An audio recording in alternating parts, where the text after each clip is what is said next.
Why is it that socialists seem to hate charity? That's the topic of the video today. I presume you already know that, though. You're the one who clicked on it. It sounds paradoxical on the face of it. Why would the people who claim to advocate for the poor and the downtrodden working class be against the idea of giving charity to that very same working class who need it? Doesn't their desire to help stem from harm reduction principles and caring for the vulnerable? Why would they be against charity? As usual, this exchange on Twitter got me interested in the topic. Chris Freeman is poking a bit of fun at Karl Marx by comparing the Marxist position of reject the bourgeois ethic of individual giving with Marx's own tendency to beg for money from Friedrich Engels. If you watch my channel regularly, this should sound pretty familiar to you.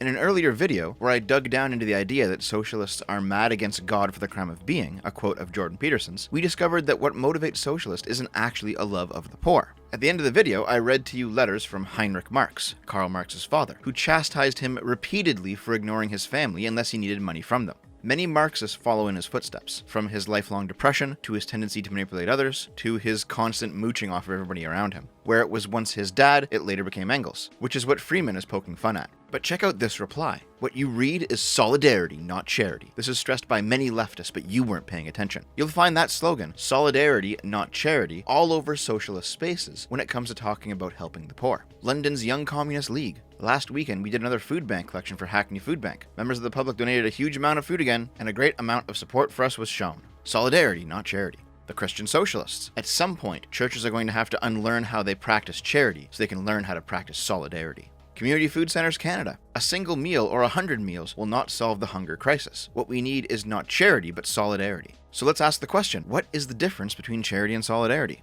Let's start with two simple definitions and then work our way down. The practice of charity is the voluntary giving of help to those in need, as a humanitarian act, unmotivated by self-interest. There are a number of philosophies about charity often associated with religion. Meanwhile, solidarity is an awareness of shared interests, objectives, standards, and sympathies, creating a psychological sense of unity of groups or classes. It is based on class collaboration. It refers to the ties in a society that bind people together as one. This all ties back to, for the 50th time, Marx's essay on the Jewish question, where he critiques the liberal idea that individuals have the right to be separate from others and live in their own private affairs, as he believed we were all connected by virtue of economic transactions. Therefore, any exchange of goods or money meant that the other party now had a stake in your behavior. Therefore, other people had a right to have their nose in your business. We've gone over that essay and this idea so many times in this channel, you've got to know it by now. Maybe at some point I should devote a video to discussing only this idea and how influential it is over all of socialism, because it's one of those great linchpins that nobody knows about.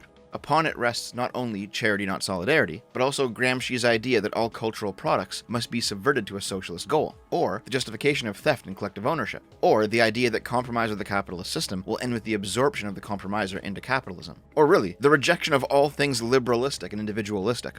In the context of our topic today, this tweet is the best one I've found that describes the difference between the two, in a casual sense. I like the idea of moving from charity and into solidarity with each other. If my people are suffering and vice versa, we are in direct relationship with each other. We are each other's business. On the surface, this sounds caring, like we're all looking out for each other. But that phrase, we are each other's business, suddenly takes on a very menacing tone the minute you think of it in the context of privacy. This idea that we're all connected, and therefore the collective of humanity has a stake in the individual's business, is the philosophical basis for both classical fascism and the modern surveillance state. Charity is an individualistic act. It's when a person voluntarily chooses to give up something of their own to help the less fortunate, out of the goodness of their heart. But solidarity isn't individualistic, not in this context. Solidarity is a demand, justified by those eternal connections to each other that Marx believed we all have. If you have excess and your fellow man has need, it's not about charity. It's not about individually choosing to help them and acting virtuously in doing so. It's about solidarity. It's that your fellow man's need grants him a right to your excess, out of that Marxian connection, out of a sense of solidarity.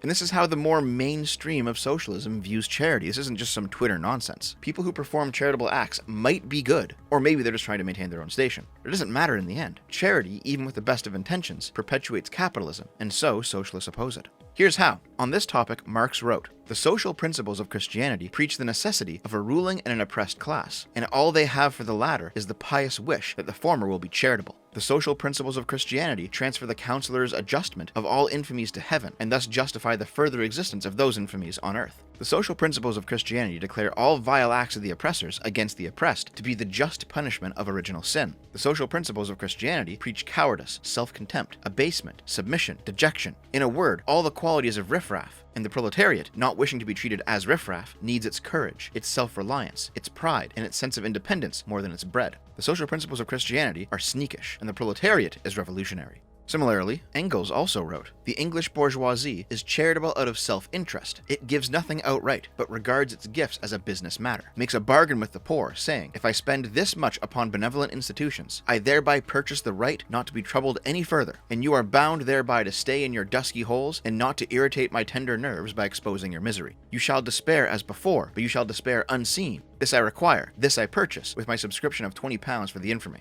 It is infamous, this charity of Christian bourgeois.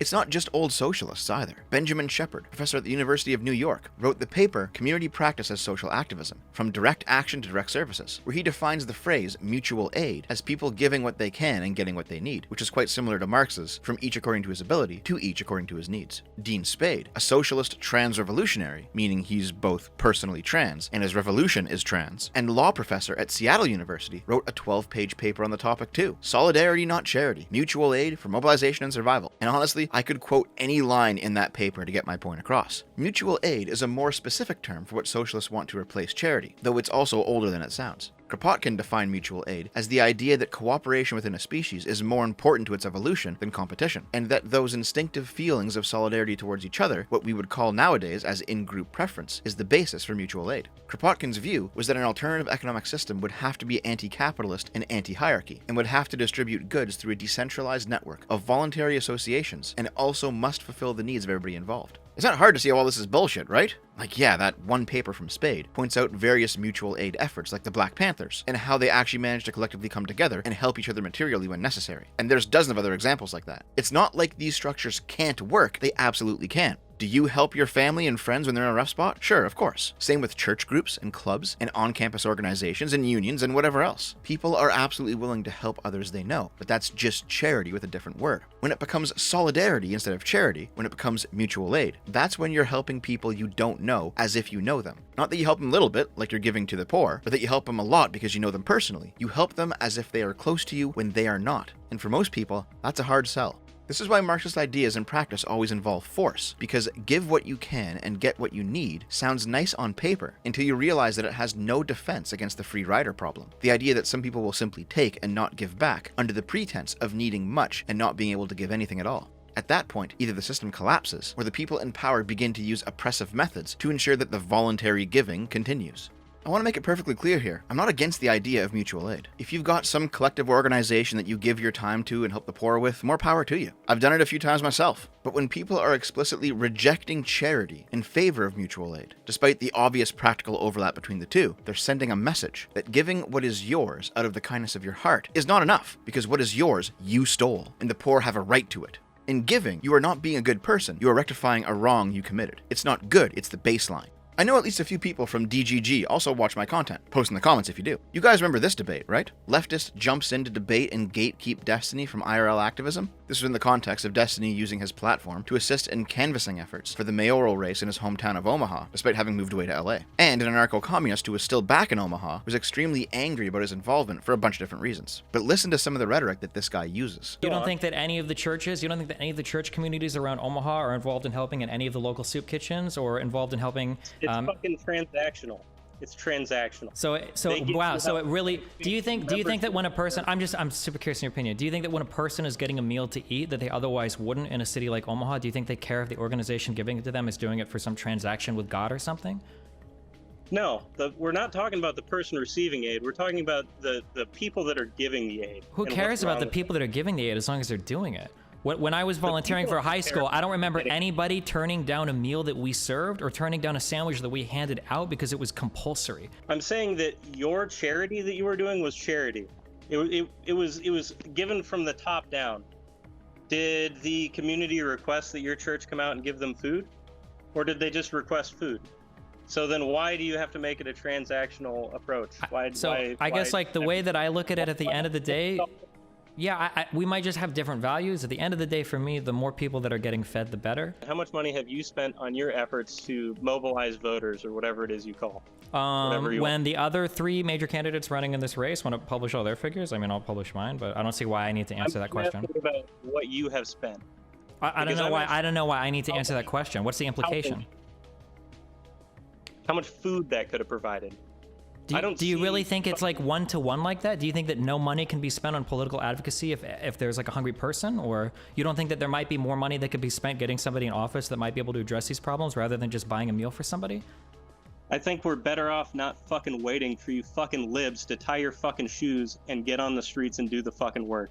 If this is a video you remember, I recommend you go back and watch it again. With some of this knowledge about how socialists view charity, it'll open your eyes. The reason this guy sounded so nonsensical is because he genuinely believes that charity perpetuates capitalism, that electoralism and liberal institutions have entirely failed, and the only way to help people is through decentralized mutual aid structures that local communities must build to replace the state with anarcho-communism. Broadly speaking, there are two leftist views of mutual aid. The first view is what's held by that Omaha brainlet, where out of a sense of solidarity, they reject both charity and the social safety nets of a liberal society, believing that their way is the only way to truly liberate people, since charity presupposes the correctness of capitalism, while safety nets rely on electoralism, which will always be a failed system for socialists. The second view of mutual aid is that the state itself should be its mechanism. This view conflates the social safety net with mutual aid, making them one and the same. It's from this point of view that we get the idea that you have a moral obligation to pay your taxes, because that's ultimately the same moral obligation that drives you to perform charitable acts. This view is at least a little more justifiable than the first one, because it is true that poor people benefit from those programs, while the only thing that socialist bumblefucks have ever built using the first system is stuff that is ultimately destructive, like Chaz. This second view of mutual aid stems from Clement Attlee, the architect of the modern British welfare state, who famously said, "Charity is a cold, grey, loveless thing. If a rich man wants to help the poor, he should pay his taxes gladly, not dole out money at a whim."